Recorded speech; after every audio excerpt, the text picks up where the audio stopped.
वालेकुम, मेरा नाम डॉक्टर फैसल अनवर है। मैं एज असिस्टेंट प्रोफेसर ऑफ्थल्मोलॉजी शरीफ मेडिकल सिटी में काम कर रहा हूँ और एज कंसल्टेंट आई सर्जन दी आई केयर लाहौर में प्रैक्टिस कर रहा हूँ। आज हम एक बहुत ही इंपॉर्टेंट प्रोसीजर जिसको हम फेमटोलेसिक कहते हैं उसके बारे में इन डिटेल बात करेंगे। फेमटोलेसिक प्रोसीजर एक ऐसा प्रोसीजर है जिसके ज़रिए हम ऐनक को मुस्तकिल तौर पर या परमानेंटली रिमूव कर देते हैं किसी भी पेशेंट के करेक्शन करने के बाद। इसके लिए कुछ इंडिकेशंस होती हैं जिसमें कॉर्नियल थिकनेस सबसे प्राइमरी इंडिकेशन है। आपकी कॉर्निया की थिकनेस इतनी ज़रूर होनी चाहिए कि हम उसके ऊपर प्रोसीजर कंडक्ट कर सकें। कुछ प्री रेक्विजिट्स होते हैं जिनको हमने कंडक्ट करना होता है। सबसे पहला स्टेप इसमें आपका आता है एग्जामिनेशन का, आपके रिफ्रैक्टिव एरर का, जिसको हम मेजर करते हैं और उसके बाद हमें पता लगता है कि ये आपकी करेक्शन पॉसिबल भी है कि नहीं। सेकंड स्टेप इसमें आता है आपके कॉर्निया का स्कैन, जिसको हम पेंटागैम स्कैन बोलते हैं। आप वो स्कैन कंडक्ट करते हैं और कंडक्ट करने के बाद हम उसकी रिपोर्ट्स की बेसिस पे एनालिसिस करते हैं कि आपके नंबर में और आपकी थिकनेस के अंदर कितनी सिमिलैरिटी या कितनी उसके अंदर ऐसी अवेलेबल स्पेस है कि हम उसको कंडक्ट करके एब्लेट कर सकें। थर्ड स्टेप आता है आपके पर्दे का मुआयना, जिसमें आपकी काला मोतिया, सफ़ेद मोतिया या बाकी डिजीज़ को रूल आउट किया जाता है। आपके रेटिना को देखा जाता है, जिसमें आपके रेटिना पे हम देख के ये डिसाइड करते हैं कि कोई वीक पैच तो नहीं है। अगर कोई वीक पैच मिले तो उसको पहले हमें लेस करना पड़ता है और फिर ऐनक रिमूवल वाला प्रोसेस फेमटोलेसिक करना पड़ता है। थर्ड स्टेप उसमें आ जाता है जो कि बहुत ही इंपॉर्टेंट है, वो आपका है कैलकुलेशन। कैलकुलेशंस के लिए ज़रूरी है कि हम आपकी रिफ्रैक्शन को, आपके नंबर को आपकी मशीन के अंदर एनालिसिस करें। मशीन एनालिसिस करने के बाद हम उसको डिसाइड करते हैं कि आपके नंबर की कितनी रिमूवल पॉसिबल है। मोस्टली 90% केसेस में पूरा नंबर रिमूव हो जाता है और आप ऐनक से बिल्कुल निजात हासिल कर लेते हैं। लेकिन कुछ पेशेंट्स के अंदर जिनमें -12 -10 या उससे ऊपर चला जाता है नंबर, उनमें कुछ नंबर रह भी जाता है, उसको बाद में फिर हम डिफरेंट मेथड्स के ज़रिए एड्रेस करते हैं।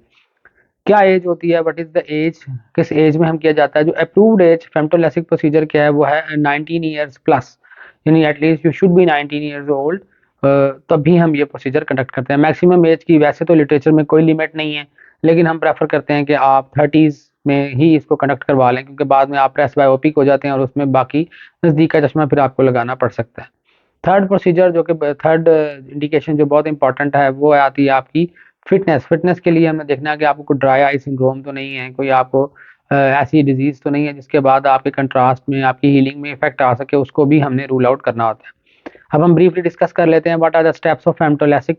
सबसे पहला स्टेप जो फेमटोलेसिक में किया जाता है वो किया जाता है आपकी आंख को क्लीन। हम पेशेंट को कहते हैं कि आप पहले हेयर वॉश करके आ जाएं, क्योंकि आपने 1 हफ्ते तक दोबारा हेयर वॉश नहीं करने इन्फेक्शन से बचने के लिए। जब पेशेंट आपके पास आ जाता है तो हम उसको, पेशेंट को लिटाते हैं। लिटाने के बाद उसका रिफ्लेक्शन जो आया होता है डाटा हमारे पास, हम उसको मशीन में एंटर करते हैं और एंटर करने के बाद हम पेशेंट को स्टेप 1 डॉकिंग के ऊपर लेकर जाते हैं। डॉकिंग क्या होता है? इसके ज़रिए हम एक रिंग के ज़रिए आँख को पकड़ लेते हैं, आँख के वाइट एरिया से आँख को ग्रिप करते हैं ताकि हम उसके ऊपर प्रोसीजर को कंडक्ट कर सकें। जब हम उस आँख को पकड़ लेते हैं, उसको होल्ड कर लेते हैं, तो उसके बाद एक लेज़र ऑन होता है जिसकी मदद से फ्लैप क्रिएट होना शुरू हो जाता है और गैसेस के कॉम्बिनेशन से वो फ्लैप क्रिएट होता है।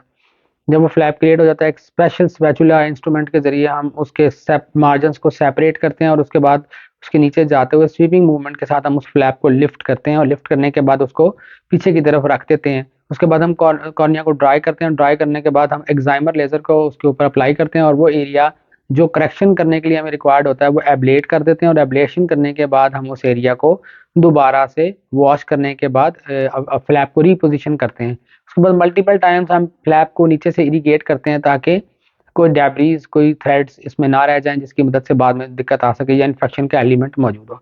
यही सेम प्रोसीजर हम दोनों आँखों के ऊपर बारी-बारी रिपीट करते हैं। Hardly this procedure takes 15 minutes to complete. और उसके बाद हम पेशेंट को उठा देते हैं। उसके बाद हम री-एग्ज़ामिन करते हैं एक और मशीन के ऊपर, जिसमें देखते हैं हम सब कुछ ठीक था और उसके बाद हम पेशेंट को कुछ इंस्ट्रक्शंस देते हैं, कुछ ड्रॉप्स, आई ड्रॉप्स उसको एडवाइस करते हैं, वो उसने डालने होते हैं 4 आवरली या 4 टाइम्स अ डे, और उसके बाद हम पेशेंट को अगले दिन फ़ॉलो अप के लिए बुलाते हैं।